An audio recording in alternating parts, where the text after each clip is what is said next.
All right, hi, this is Paul Slackish, Good News Planet, and we're going to talk about a I'd say, very important issue here. That November is the National Family Caregivers Month. It's leading support to cancer caregivers during National Family Caregivers Month, and we have Dr. Ken Miller of Sinai Hospital, Baltimore, Maryland, who will discuss the impact of blood cancer, including CLL, which we're going to learn about, on the mental and emotional health of both patients. I'm saying this because I have a loved one who was a caregiver, and she ended up getting a heart attack being a caregiver. This caregiver stress, and whether it's a cancer patient or just an older patient or a younger patient in a difficult position, is exhaustive.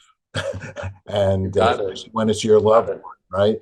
So, Dr. Yep. Miller, Yep. I mean, a cancer patient is quite serious. So tell us about what we're talking about today. Sure. Sure. Um, so there are 200,000 people in the United States who have a specific blood disease called CLL, stands for chronic lymphocytic leukemia. There's many, many more who have other blood cancers. And if you think of 200,000 people, if we focus on CLL, think about how many other people there are who are family and caregivers. So there's a lot. There's really hopefully a network around people. And this is a good opportunity this month to celebrate them, to recognize just what you were saying, that it's really hard work. And I'm happy to share sort of our own experience in our family as well, but it is hard work. And taking the opportunity to recognize it and also to celebrate what they do, because it's given with love, it's hard work. All trying to help people who are diagnosed and moving through an illness, and we hope beyond an illness as well, because we do have good news. We are curing more people with cancer, and more people are living with cancer. These are I've said for a long time, there's two subject areas that we aren't educated on. That's raising babies. We don't take a class in school, and That's taking right. care of our family members as they age. We Yes. just Yeah. don't have the knowledge. That's Yeah. it's a Yeah. sore point in our education. So tell us about these blood diseases, though. This is serious stuff. Um, Absolutely. it's Absolutely. debilitating, right? I mean, it's debilitating and can lead to death. Well, yeah, so I want to, if we talk about blood cancers in general, there's a wide spectrum. CLL, in some cancers and many blood cancers, the cells are growing too quickly. The white blood cells are growing too quickly. It's quite interesting with CLL. That's less of the problem. The problem is the cells live too long. Okay, so they accumulate. The example that I give is if you saved every single car that you ever owned in your backyard, you'd fill up your backyard. You would crowd everything else out. And that's the case with CLL. Some people are asymptomatic. So we diagnose them, their white count's a little bit high, and they don't need to be treated. And when I, as an oncologist, see people like that, I say, oh, you have leukemia, and I don't want to do anything about it. And it's an interesting conversation Wow. about explaining. Now, other people are symptomatic, and they could have fever, night sweats, they could have anemia. So really, it's a disease with a wide spectrum of presentations. It is a disease that's chronic and that people can live with, again, which is good news. Yeah, that by far is good news. How do you know if you have a disease like that? What are some of the symptoms? Sure. For some people, they go to their doctor, they're fine, they have a routine blood test, and the doctor calls them back on the phone and says, geez, your white count's elevated. Let's repeat it. And they repeat it, it's elevated. Geez, I want you to go see a hematologist like myself.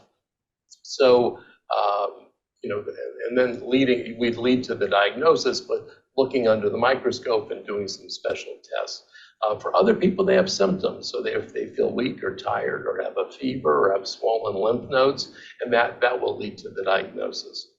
Are there some So it's medicines? I just, know AstraZeneca is is helping to get the word out here and showing their love and appreciation for carekeepers. And my daughter's my carekeeper. Yep.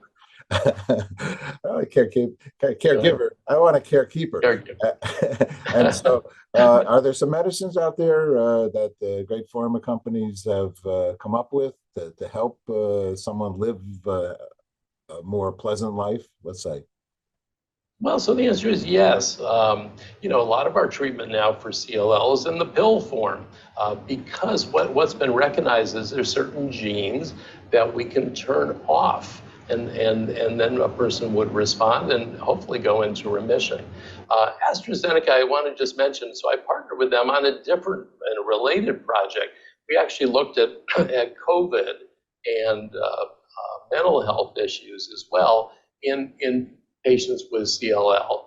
And really 96% in this survey for the last few years reported significant impact on their mental health. So I want to say, pharma in general is working on new drugs, also working on supporting people through these very, very difficult times and diagnoses.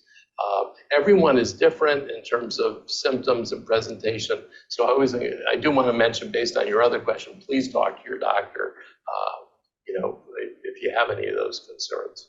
Do you think that during this, let's talk about this pandemic a period of time, because it has affected everybody. I think I got 25, maybe or more pounds on my body, working out of my house, closer to my refrigerator, and not as active overall, which wasn't smart of me. In general, do you think people are at this point less healthy as a result of this time that we've just lived through and possibly will live through for longer? Yeah, yeah. It's a really good question, a really good point. Yes, I think looking at the impact of the pandemic on people with blood cancer, there was not just the general health issues, which are important. Again, this is a chronic cancer. So someone living with CLL or other blood diseases, all their other health issues are important. And yes, many of us, myself included, gained weight, et cetera. But the other part of this, the mental health part, was typically someone diagnosed with cancer, you would have, family coming over and neighbors and someone from your kid's school and the church. And now everyone's been afraid. We're all wearing masks and we're worried about getting that person sick. And we're worried that they will get us sick. And so it's really had a big impact. Typically there's this network. During the pandemic, over 70% of patients said they've really had to rely much more on their family. So it's in a caregiver situation, that's you're more than likely at home taking care of somebody. true. So then Yeah, you're not going to let, they wouldn't let people in senior residences. that's right. Well, people were the sadness of seeing somebody talking to their grandma through, outside the door. I know it. There was some Yep. difficult time. I left on, we're involved with water, World Water Day and some peace things.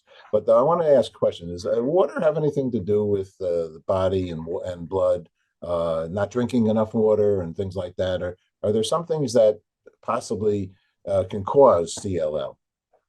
Yeah, I don't think we really know yet. I'm going to share just a brief story, but my wife was diagnosed with acute leukemia about 22 years ago. Thankfully, is really doing well. But I thought the same thing. I said, why? My Joan at the time was 40, healthy. We had 3 kids, and I remember trying to juggle all that. So, and who knows why? We don't really know what causes CLL. And we don't, at this point, have a prevention strategy. I hope we do. I do want to encourage, people diagnosed with CLL and other blood diseases, proceed, talk to your doctor, ask for help, ask for the mental health help as well, because there's oncology nurses and social workers who are really good at this and want to talk and want to help you talk and navigate through an illness. I also want to encourage the listeners to go to understandbloodcancer.com, Okay. which is a great website that really talks about, again, the mental health issues and how to work through them. Uh-huh. Now, talking about the mental issues, that's why I kept the other word up there. We involved with Peace Day. And Yeah, uh, if you stay as much in peace and in harmony, right, that's a good way to maintain your mental health, which then thusly becomes your physical health, right? Stress yeah, is not a yeah. good item, right? Stress is a bad one. Well, you know what? It's a part of our lives, and it's but again, I wanted to mention. I'm so glad you brought it up, Paul. Living with cancer, living through cancer, and through cancer survivorship, people can not only bounce back, they can also bounce forward.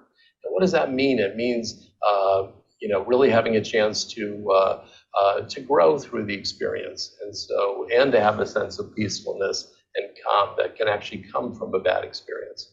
You're a So, good doctor. anyways, oh my God, thank you, You're a good and doctor. it's You're a great. practical, wise doctor, and I'm very honored. I agree with you. It's that forward Thank motion you, thought process that keep yourself paying it forward. That's really very healthy.